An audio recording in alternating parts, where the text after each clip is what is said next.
Sa Taupa, Parañaque, naging controversial issue po ang Silverio Compound. Pero alam ba ninyo, panahon pa ni dating Mayor Joey Marquez ang nasabing usapin at naimplementa lamang po ng korte sa panahon ni Mayor June Bernabe. Minsan nasaksihan natin sa programang ito kung paano po pinaglalaban ni Mayor June Bernabe ang nasabing issue para po sa kanyang mga kababayan dyan sa may barangay San Isidro. Kaya mamaya isa po yan sa mga issue namin. At syempre, ang pagsuporta ng lokal na pamahalaan kung bakit naman boom na boom ang ekonomiya ng Parañaque City. Bukod sa inasahang pagbubukas ng Entertainment City at ng Boulevard 2000, suportado ng lokal na pamahalaan ang ating mga investors and businessmen. Andito po ang ating action man, Mayor June Bernabe sa Taupa, Parañaque. Good evening sa mga tagapanood ni Rose Solangon ng Gabay at Aksyon. Ito po si Mayor Florencio Bernabe ng lungsod ng Parañaque. Nakunan po namin yung area po ng Barangay San Isidro po. So yung mga dinimolish po doon, mga establishments. Ano po ang masasabi niyo doon? Yan yung Silverio Compound.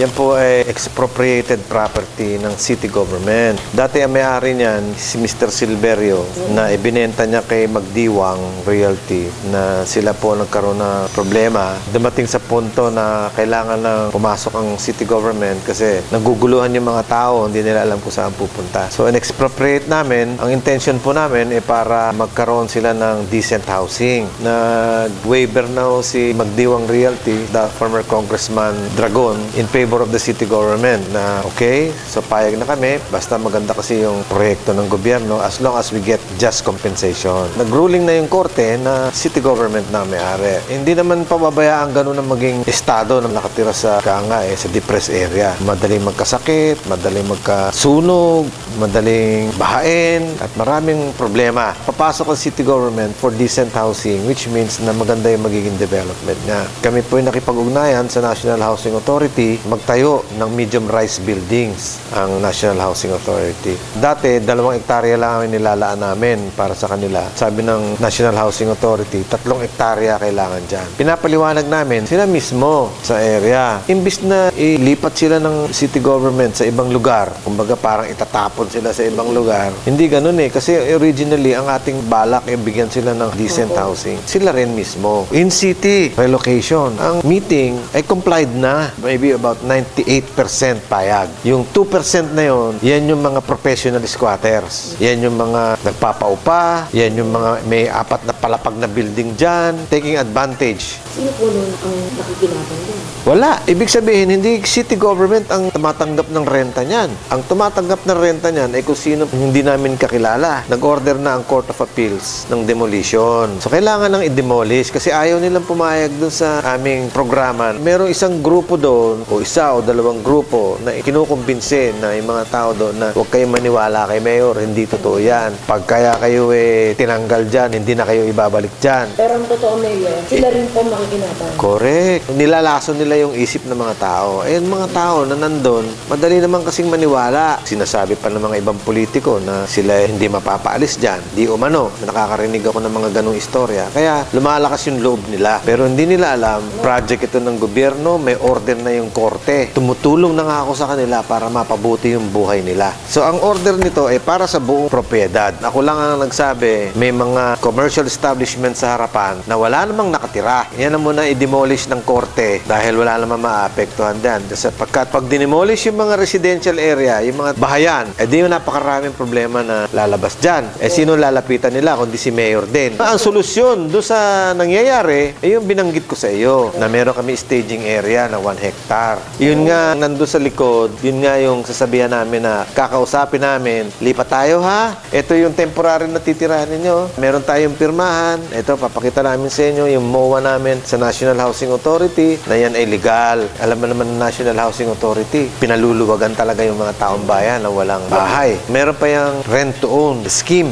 Yung target po, Mayor, ng city. Number 1, ang pinaka-importante dyan, I have established the ownership of the property ng city. Number 2, kailangan matapos namin yung dokumentasyon na institutionalize na namin yung paglilipat. Nag-seminar kami ng Local Housing Board. Pinag-meetingan namin mabuti kung paano namin maisasayos. Bukod sa Silverio, lahat ng property ng city government na pwede namin ipasok sa National Housing Authority para magkaroon ng bayan. Magkaroon kami ng comprehensive shelter plan. As much as possible in city, ang aking pakiusap sa mga nakatira sa Silverio, maniwala po kayo. Si Mayor po, pwede pong magpa-demolish sa buong Silverio base sa court order. Kinakalibrate ko po yung ginagawa namin para hindi po tayo mahirapang pare-pareho. Ay, yung tungkol sa Silverio Compound ay kinoconsolidate na ngayon yung plano para gawin niya ng medium rise to be financed by NHA. Sa programa ng ating butihing mayor, yun ay mapaganda ang kanilang buhay. So sa 1,830 na families na nandoon sa loob ay lahat yon ilalagay sa 3 ektarya upang yung 3 ektarya ay magkaroon ng medium rise residential. Ma-accommodate yung lahat na nandoon sa loob ng Silverio Compound ay i-compress natin doon sa 3 ektarya. Mag-uumpisa na yung model house. Maggagawa po tayo dyan ng model house at gagawan po doon sa harapan at meron magkakaroon din ang barangay hall. Wala pong aalisin tayong residential doon. Lahat sila i-accommodate doon sa 3 hectares na yon para magkaroon ng kanila ng bahay o housing into a medium rise project. Hataw pa Parañaque. So Mayor, binigyan kayo ng award ng Maynila.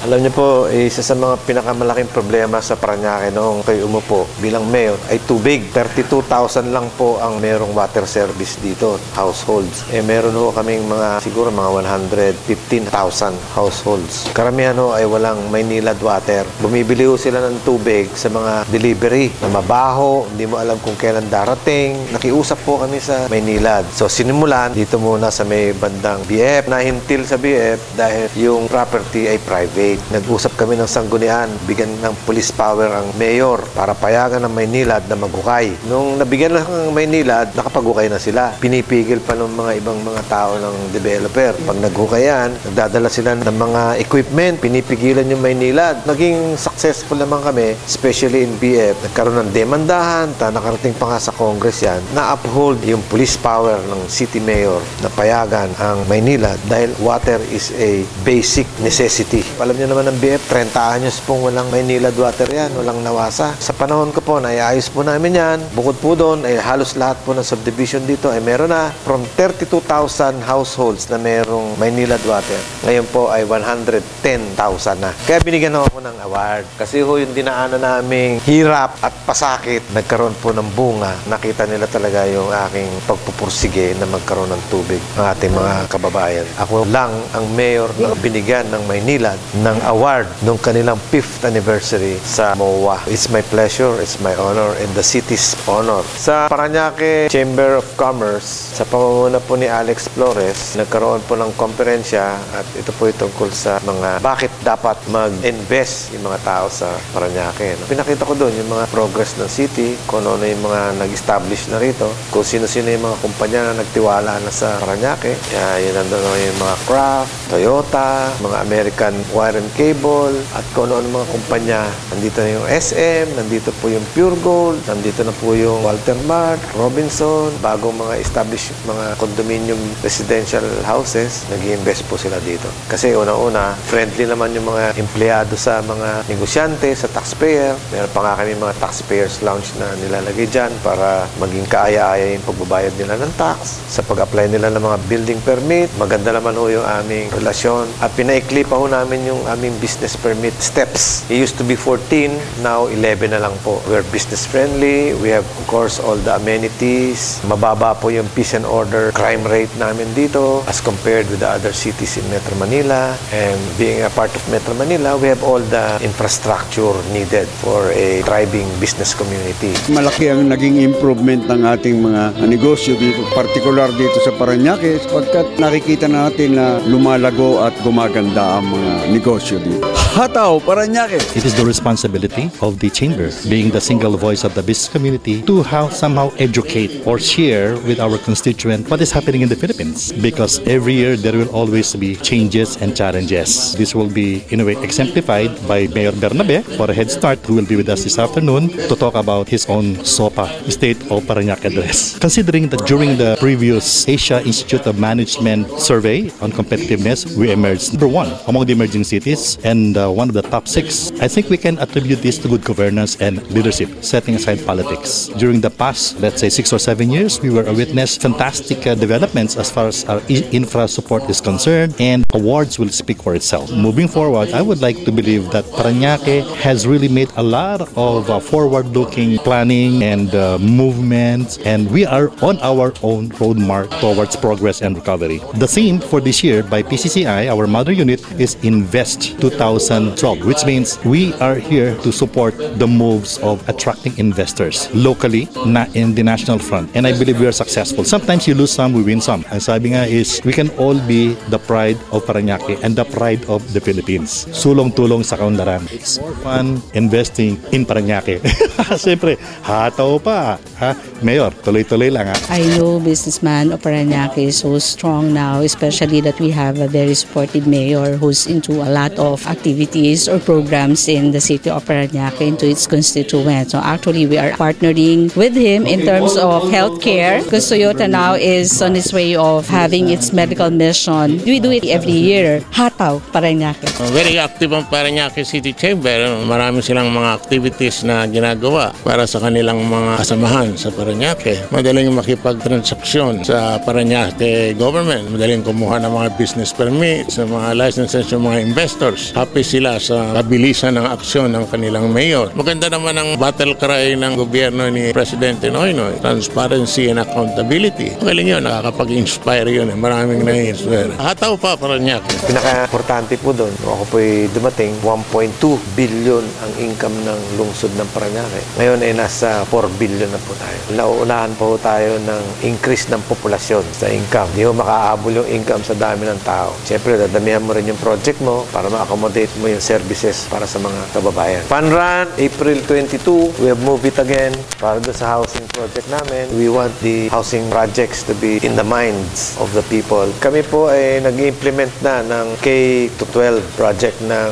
Department of Education. Meaning, meron na ho kindergarten ang mga public schools ngayon at magkakaroon din ho ng grade 7. So, yung mga graduate ng kindergarten ngayon, aabot na ho sila ng grade 7. 7 plus 1 kindergarten, 8 plus 4 na high school, kaya K-12 para pagpasok sila ng college. Talagang kasang-kasa yung mga brains ng mga bata, makakope sila sa lahat po ng requirements, preparation for college and for future life. So, ito po si Mayor Florencio Bernabe ng lungsod ng Parañaque. Bumabati po sa lahat po ng mga gagraduate itong school year na to na congratulations. Pagbutihan niyo po at kami naman po ay nakaalalay sa inyo para po kayo maging matagumpay. At nandyan po yung PUP ng Parañaque Campus. Isa po yan sa mga armas na gusto namin pong ibigay sa inyo para po sa paglaban ninyo sa larangan ng buhay. Magandang gabi po. Hataw pa, Parañaque!